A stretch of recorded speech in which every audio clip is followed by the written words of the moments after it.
Graça e paz, irmãos, é um privilégio a gente estar junto mais uma vez e estarmos aqui com o texto sagrado aberto para que o Senhor possa nos ensinar, possa trazer a sua palavra aos nossos corações.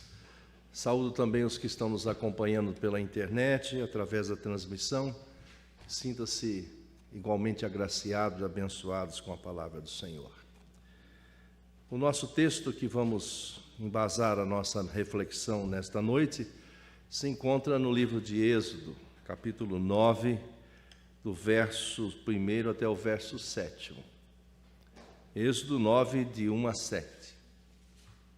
Diz assim: Diz o Senhor a Moisés: Apresenta-te a Faraó e dize-lhe: Assim diz o Senhor, o Deus dos Hebreus: Deixa ir meu povo para que me sirva, porque se recusares deixá-los ir, e ainda por força os detiveres, eis que a mão do Senhor será sobre o teu rebanho, que está no campo, sobre os cavalos, sobre os jumentos, sobre os camelos, sobre o gado e sobre as ovelhas, com pestilência gravíssima. E o Senhor fará distinção entre os rebanhos de Israel e o rebanho do Egito, para que nada morra de tudo que pertence aos filhos de Israel. O Senhor designou certo tempo, dizendo: Amanhã fará o Senhor isto na terra. E o Senhor o fez no dia seguinte, e todo o rebanho dos egípcios morreu. Porém, do rebanho dos israelitas não morreu nenhum. Faraó mandou ver, e eis que do rebanho de Israel não morrera nenhum sequer. Porém, o coração de Faraó se endureceu e não deixou ir o povo. Irmãos, quando nós empreendemos uma viagem, ou de ônibus rodoviário, ou aéreo, através de um avião, a gente precisa confiar no motorista, no piloto, se for marítimo, no condutor do navio, e a gente crê que com a bênção de Deus vamos chegar no destino proposto por nós. A gente crê naquele que está conduzindo, que Deus está conduzindo através das mãos e da direção, da habilidade daquele que está conduzindo o veículo ou o meio que nós escolhemos para viajar. De igual modo, cremos que o grande Eu Sou conduz as nossas vidas. A gente sabe disso, a gente lê na palavra de Deus, a gente acompanha na história do povo de Deus, Deus conduzindo o destino da nação. Mas no nosso dia a dia, muitas vezes, quando nós estamos passando por dificuldades, ou quando nós estamos vivendo a nossa vida, muitas vezes, em algumas circunstâncias, ou em muitas circunstâncias, a gente tem dificuldade de permitir ou perceber que Deus está conduzindo, que está no controle das nossas vidas. É isso que eu quero salientar nesta noite, lendo esses 7 versículos e pontuando em cada um deles a mão poderosa do Senhor na condução desse momento e tirando experiências para o nosso dia de hoje, para que a gente possa estar melhor ou estar mais tranquilos ou mais sossegados no bom sentido de crer que Deus está conduzindo todas as coisas.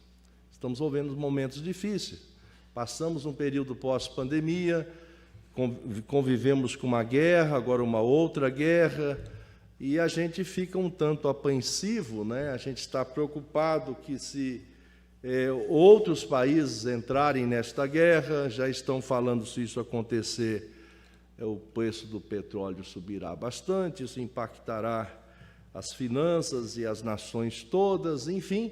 Outros já estão de uma maneira escatológica, prevendo e pensando que nós estamos chegando na iminência da volta de Jesus. Amém, se assim for, não é? Porque nós, como Igreja de Cristo, almejamos que o Senhor da Igreja venha para nos restaurar. Amém? É um amém meio fraco, né, irmãos? Nós estamos aguardando mesmo que o Senhor venha nos buscar. Tem muitos irmãos pensando assim: Senhor, deixa a gente, agora que eu estou conseguindo acertar minhas finanças, agora que eu estou noivo, né, preparando para casar, Senhor, demora mais um tempinho, deixa eu mudar a minha situação. Mas a gente brinca, mas é uma verdade. Há estudos que mostram que a nossa geração está um tanto desconectada com esse momento escatológico, que a gente não está tanto ansiando para a volta do Senhor, não estamos anelando estar com Deus de uma forma plena, íntegra, completa, já num corpo glorificado, onde não haverá choro, ranger de dentes, sofrimentos, dores. Mas, enquanto isso não se dá, ou enquanto a nossa história caminha, o grande eu sou, o Senhor, conduz as nossas vidas.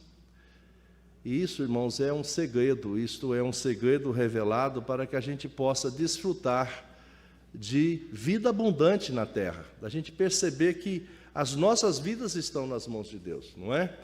Porque a nossa vida é tão frágil. A gente percebe, esses tempos um amigo meu, lá em Barretos, né? Jovem como eu, com 61 anos, mas a gente caminhou a mocidade toda, sentiu mal logo de manhã, mal-estar, foi para o hospital fazer algum exame, levaram ele preventivamente fazer alguns exames mais rigorosos, teve que ir para a UTI por causa dos exames, e ele disse: não, daqui a pouco eu vou embora, está tudo certo. E aparentemente estava. E um coágulo se rompeu.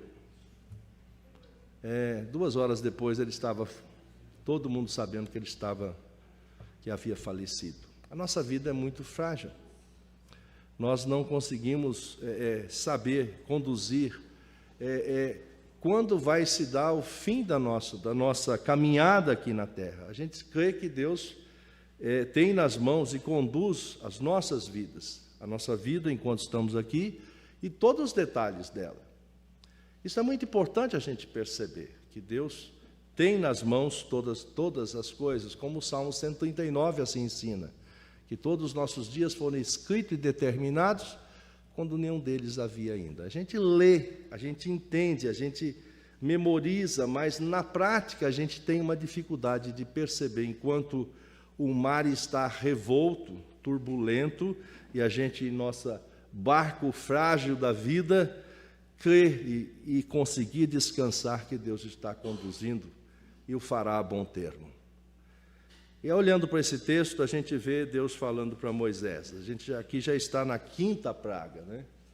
E a gente sabe toda a preparação que Moisés teve, né? 40 anos, Moisés já foi poupado do decreto de Faraó, que queria exterminar com todos os meninos, todos os bebês do sexo masculino. Moisés foi poupado de uma forma miraculosa, não é? A mãe o guardou e depois colocou lá no carriçal, e a irmã o seguiu, e a filha do Faraó viu a criança e cuidou dele, e a menina oferece, ela viu que era um bebê hebreu, e acaba a própria mãe de Moisés cuidando dele, recebendo para cuidar. E depois ele é entregue para a filha de Faraó, ele passa os seus primeiros 40 anos lá. Depois, com a questão daquela injustiça que ele vê de um egípcio tratando mal um hebreu, ele acaba matando um hebreu e um egípcio e acaba tendo que sair do Egito. Ele passa 40 anos lá na terra de Midian, né, onde ele casa, onde ele conhece o seu sogro Jetro, até que Deus fala com ele, para que ele volte para o Egito, e ele seria o libertador do povo, para que assim cumprisse a promessa que Deus havia falado a Abraão, que o povo ia ficar lá 400 anos e depois iria ser liberto. E Deus começa a falar com Moisés, e ele começa a colocar as suas escusas, suas dificuldades, percebendo o tamanho, da magnitude daquilo que Deus estava mandando ele empreender. Mas Deus, conduzindo as nossas vidas, direcionou para que ele fosse lá, mesmo que para isso levasse Arão, para que fosse o seu porta-voz. E a gente vê todas essas, se você lê, ou se você estiver acompanhando o podcast, aqui não é nenhuma propaganda do podcast, mas você vai estar acompanhando e vendo as incursões que Moisés teve com Faraó, e em todas elas, ele comunicando a ordem de Deus: deixa meu povo ir para que me sirva. Faraó, por causa do seu coração endurecido, não havia permitido até então. E vai, continuando a história, fará isso só depois da 10ª praga. Mas a gente vê, em alguns momentos aqui, e especificamente nesse momento, Moisés aqui, obedecendo a voz do Senhor, ele vai e fala com Faraó e diz: assim diz o Senhor, o Deus dos hebreus, deixa ir meu povo para que me sirva, porque se recusares deixá-los ir, e ainda por força o detiveres, eis que a mão do Senhor será sobre o teu rebanho, que está no campo, sobre os cavalos, sobre os jumentos, sobre os camelos, sobre o gado, sobre as ovelhas, com pestilência gravíssima. A gente vai perceber, se você está lendo aqui, acompanhou e conhece essa história, que no princípio, as primeiras 2 pragas, os próprios magos, lá os feiticeiros do Egito, conseguiram reproduzir pragas semelhantes, não é? Conseguiram transformar água em sangue, conseguiram transformar lá, criar rãs, mas depois da 3ª praga dos piolhos, os próprios magos disseram que isso havia o dedo de Deus, e eles não conseguiram fazer mais nada. E depois da outra praga, a incidência da praga foi só sobre os egípcios, como neste caso aqui. Então a gente vê o grande Eu Sou conduzindo os destinos para que o seu propósito maior, para que ele pudesse então cumprir a promessa que havia feito a Abraão, se desse, para que o povo fosse liberto do cativeiro do Egito já após 14 anos. Eu fico pensando como é que essa história se deu, né? Era uma história oral, né, que uns iam contando para os outros, que havia uma promessa, que havia uma profecia que o povo seria liberto, que Deus mandaria um libertador.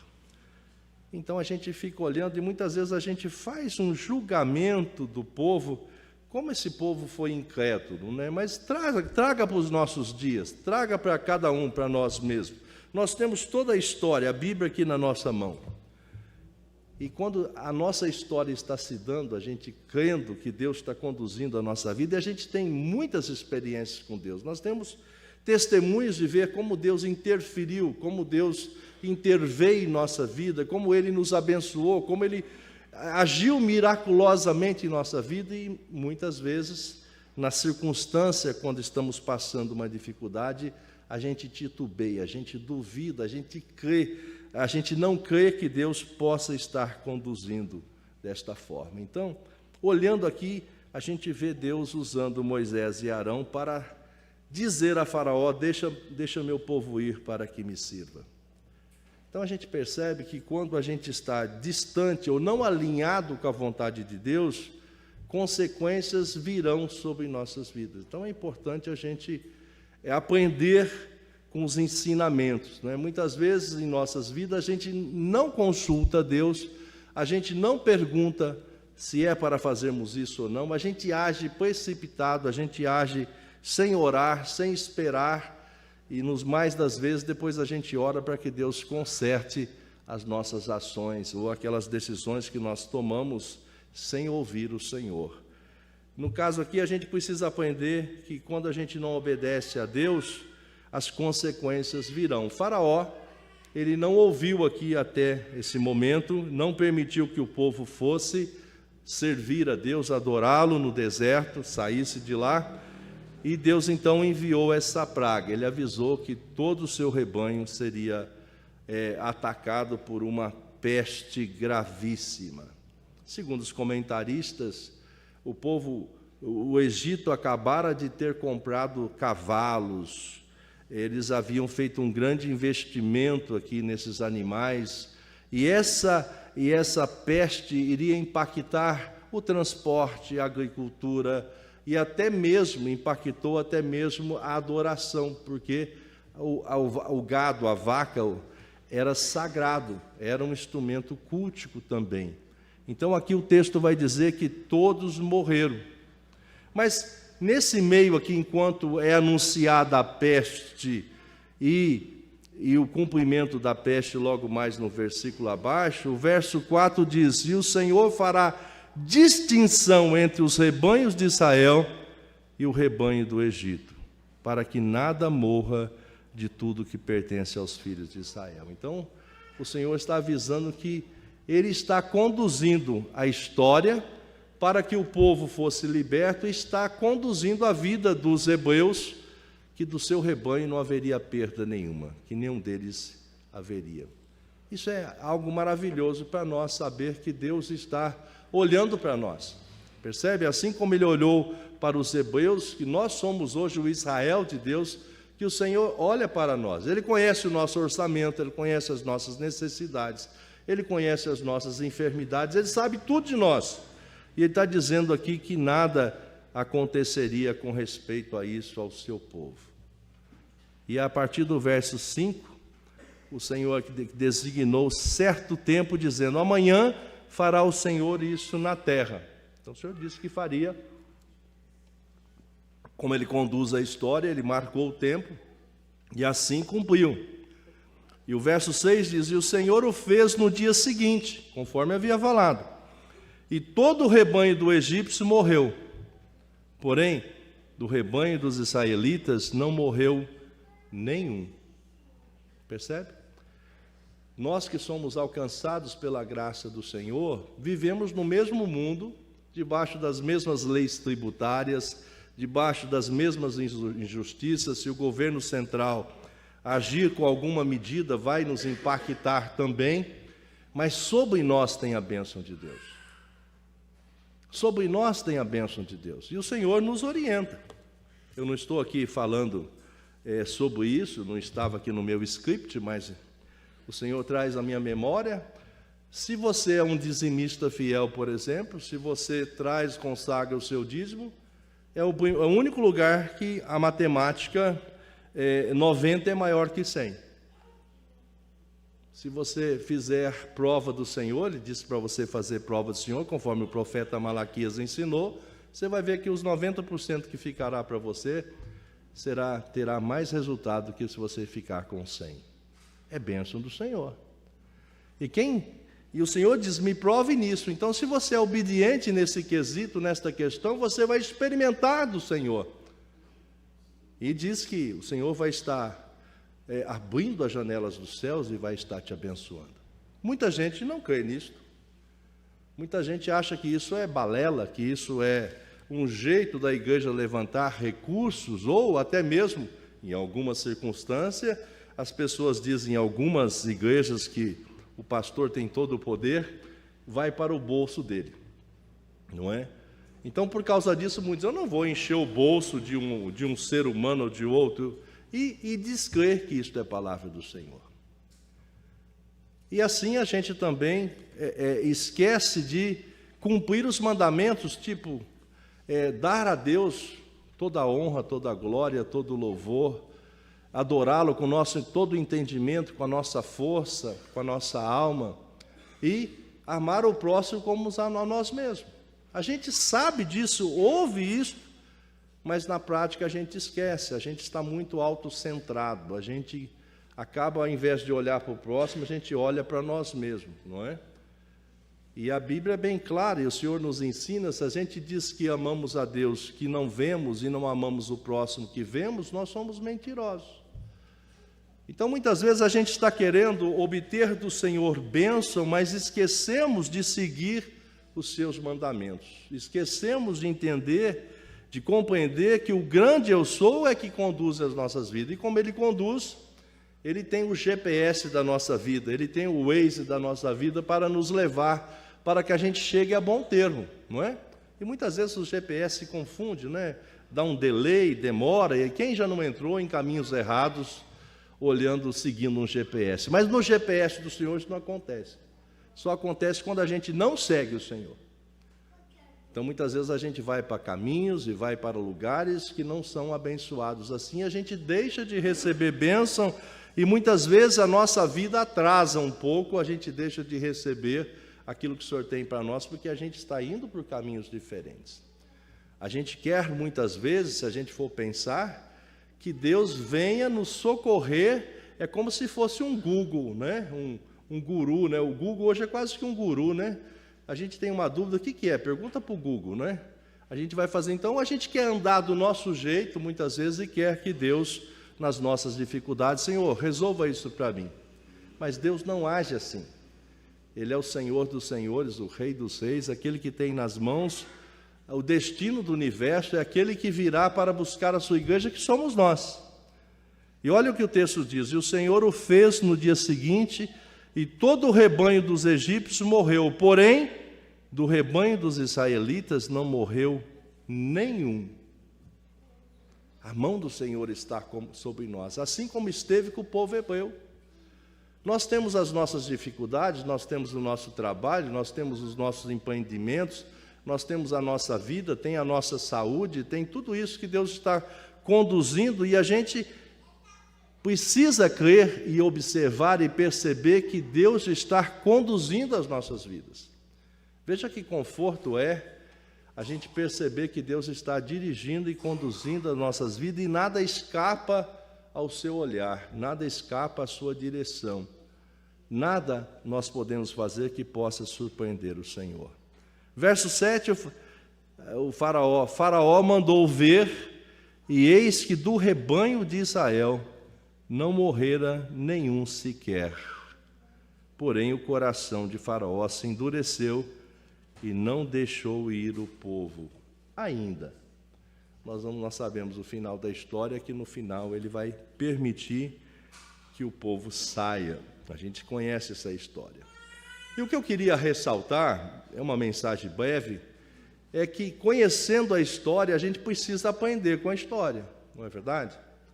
Quem tem mais de um filho, a gente tinha 2 meninos, o segundo menino era mais observador, ele percebia como a mãe dava as diretrizes e corrigia o irmão mais velho, ele já ia se alinhando para não passar pelo mesmo caminho e não sofrer a mesma consequência. Quer dizer, um garotinho já conseguiu fazer essa observação. Nós precisamos aprender com a Bíblia, com os ensinos, e perceber que a melhor coisa que podemos fazer é ser obediente ao Senhor, seguir o seu caminho, seguir seus mandamentos, aprender com o ensinamento bíblico que Deus está conduzindo a sua vida.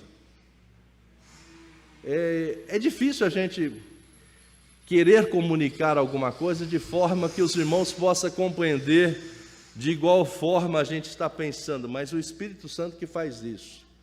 Você poder... eu tenho muita dificuldade com água, né? Deitar na água... Eu sei que o corpo flutua, mas eu falo, essa água é muito molinha, né? Se eu deitar aqui, eu vou afundar, não é? A gente sabe que o corpo flutua, mas eu não confio muito, não é? Muitas vezes a gente age assim para com Deus. A gente sabe que Deus cuida de nós, mas a semelhança minha de não confiar na água, de deitar sobre ela, a gente age para com Deus, de querer conduzir a vida. E se você fizer uma análise sincera, você vai ver que as grandes dificuldades que a gente tem é quando você quer pegar a direção da sua vida e ir para onde você acha que deve ir. Nós podemos sim dirigir a nossa vida, mas segundo a direção do Senhor, que Ele está nos conduzindo e nos mostrando o caminho que a gente deve ir. E seguindo para esse caminho, nós vamos chegar a bom termo. Nós vamos desfrutar das bênçãos do Senhor, nós vamos conseguir perceber quão grande é o Senhor, quão abençoador é o Senhor, como galardoador é o Senhor, como amoroso é o Senhor, como o seu amor é imensurável, como Ele nos ama de uma maneira que Ele não nos ama porque fizemos alguma coisa, Ele nos ama porque Ele é um Deus de amor, de fato. Então, meus irmãos, para mim essa é uma lição preciosa, poder saber que Deus está conduzindo as nossas vidas. Estamos vivendo os tempos turbulentos, a gente não crê que, a gente não sabe se isso irá se agravar mais, ou se isso irá se cessar. Mas a gente não consegue entender o amanhã, por mais que exista previsões e análises, a gente não sabe o que vai acontecer, se outros adentrarão essa guerra e o resultado disso ficará mais complexo ou não, mas o que a gente pode dormir em paz é saber que Deus conduz as nossas vidas, que Ele continua sendo Deus, que Ele virá para resgatar a sua igreja, e nós somos a sua igreja, e que nós vamos estar com Ele eternamente, que tudo pode passar, mas a palavra do Senhor não passará. Nós precisamos, de fato, viver uma maturidade espiritual, de querer vivenciar, de querer no dia a dia caminhar com Deus, crendo que Ele está dirigindo a nossa vida. O rei Davi nos dá alguns exemplos de dizer que, nos seus salmos, que ele orava e ficava esperando. Não é? Ele foi um rei que foi perseguido por Saul por 13 anos. E a gente lê os salmos e lê a história de Davi e vê como ele teve embates, como ele foi cercado por muitas vezes, de muitas maneiras. De igual forma, a gente é também cercado. Existe uma conspiração espiritual em nós mesmos, imanente em nós, que é a própria carne. A carne é a nossa inclinação para o pecado. Embora a gente tenha o Espírito Santo de Deus em nós, e Ele nos ensina, nos convence do pecado, da justiça e do juízo, mas a carne ainda está imanente em nós. Se nós não estivermos nos santificando, lendo, crendo, orando, em comunhão com Deus, essa carne preponderar sobre nós, e ela nos vai levar por caminhos tortos, por caminhos que contrariam a vontade de Deus. Então nós precisamos estar obedientes ao Senhor e percebendo que o Senhor está conduzindo o nosso destino como Ele conduziu o povo de Israel. Muitas vezes alguém já me perguntou, por que Deus então não resolveu, assim, na primeira vez que Moisés foi lá, e já libertasse o povo? É exatamente o que a gente pensa. A nossa mente, os nossos pensamentos são muito menores que os pensamentos do Senhor. E Ele, de uma forma pedagógica, Ele quis que tivesse todas essas incursões e todas essas pragas. De alguma forma, o povo de Israel estava lá, viveu lá com eles 400 anos. E quando você convive ao lado de alguém, você adquire hábitos, você adquire valores, princípios desse povo. E Deus estava mostrando com isso que os deuses com letra minúscula, que o povo do Egito tinha, não era Deus. Que eles, na realidade, estavam adorando a criatura e não o Criador. Mas o povo hebreu que estava habitando com eles por 400 anos, e a gente vai ver depois na caminhada, mesmo depois da libertação, que só 2 deles vão entrar em Canaã. Dos que saíram, né? Vai entrar uma multidão de gente, mas dos que saíram lá do Egito, só 2 vão entrar, que é Calebe e Josué. Mas a gente também, na nossa caminhada cristã, a gente não percebe ou não interage que nós estamos aprendendo muitos valores do mundo, o mundo que está nos ensinando, ou valores. Por exemplo, muitas vezes nós estamos querendo correr atrás do famoso sonho americano, não é? Que a gente quer, que é você crescer, ganhar mais, ter mais, ter mais, ter mais, não sei para quê, né? Que a gente quer tanto mais. E as pessoas estão correndo atrás disso, estão trabalhando mais, para ter mais, para gastar mais, e isso não tem fim, não é? A gente é fruto do meio. Alguém me definiu propaganda, marketing. O que é marketing? Os marqueteiros aí me perdoem se não é isto, ou se é uma forma assim da gente definir não tão correto. Mas diz que marketing é alguém nos induzir a comprar uma coisa que você não precisa, com dinheiro que você não tem, para agradar alguém que você não gosta. Observa se não é isso, não é? Muitas vezes você já tem um celular do penúltimo modelo, você nem sabe usar ele todo ainda, mas já estão te vendendo a propaganda de um outro modelo, você já está querendo comprar aquele outro sem ter usado o anterior ainda, só porque alguém está dizendo, e lá na propaganda, que aquilo é muito importante. Se você tiver, alguém vai achar isso muito interessante. Percebe? Está vendo como esses valores têm poder sobre nós? Está vendo quando esses valores acabam nos induzindo a fazer algo? E eu fico pensando, então, por que a palavra não nos enseja assim esses valores? Nós estamos trabalhando hoje sobre esse tema, o grande eu sou conduz as nossas vidas. Por que isso não fica tão impregnado em nossos corações? O Espírito Santo está nos ensinando que Deus está no controle de todas as coisas. Não importa o que está acontecendo na geopolítica do mundo, o Senhor continua sendo o grande eu sou, conduzindo as nossas vidas e o destino das nações. E nós somos o povo comprado pelo seu sangue precioso. Então nós precisamos crer, não é? Nós precisamos crer que Deus está conduzindo. Agora precisamos caminhar em obediência e observância à palavra de Deus, sabendo que pode acontecer muitas coisas aqui, que a gente vive no mesmo mundo que todo mundo vive, mas nós estamos debaixo da graça de um Deus que nos comprou com o seu precioso sangue. Não são todos que foram comprados, mas nós fomos comprados com o sangue precioso do Senhor. E o Senhor age com diferença, mesmo que as ações interrelacionadas nesse mundo globalizado afete todos. Por exemplo, o combustível, o petróleo vai impactar todas as nações, todos os preços, mas a bênção do Senhor vai continuar recaindo sobre nós, debaixo da nossa obediência, debaixo da nossa fidelidade.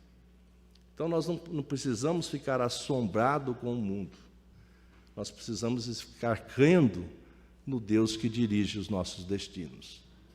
Que o Senhor possa nos abençoar, meus irmãos. Se estivermos de fato caminhando para o tempo final, isso vai ficar pior, assim diz a palavra. Então nós precisamos estar atentos e observando e crendo que o Senhor está e vai continuar conduzindo os nossos destinos até que Ele venha para nos resgatar. Será o grande finale. Mas em todo o tempo e durante esse tempo, se estivermos vivendo de fato esses finais do tempo, nós precisaremos estar atento ao Senhor, atento à sua voz, para que o grande inimigo do Senhor não nos engane com as suas falácias, com as suas mentiras, porque o diabo é sutil e o anticristo virá para nos enganar, ou tentar nos enganar. Então precisamos estar bem atentos à sua palavra, precisamos estar sabendo como o Senhor age, o que Ele fala, e saber conferir na palavra, porque a pior mentira, conforme eu gosto de dizer, é aquela que tem 99% de verdade. E uma mentira que tem 99% de verdade é fácil da gente recebê-la como verdade, mas ela já é mentira. Então precisamos estar atentos. Então é mentira que nós sofremos igual todo mundo, não é verdade. A gente pode passar pelas mesmas dificuldades, mas sobre nós está a bênção de Deus. Sobre nós está a mão forte e poderosa do Senhor. E agindo Deus, nada e ninguém pode impedir que possamos continuar na caminhada cristã, debaixo da direção e condução das mãos poderosas do grande eu sou, que conduz a nossa vida. Que Deus continue nos abençoando. Amém.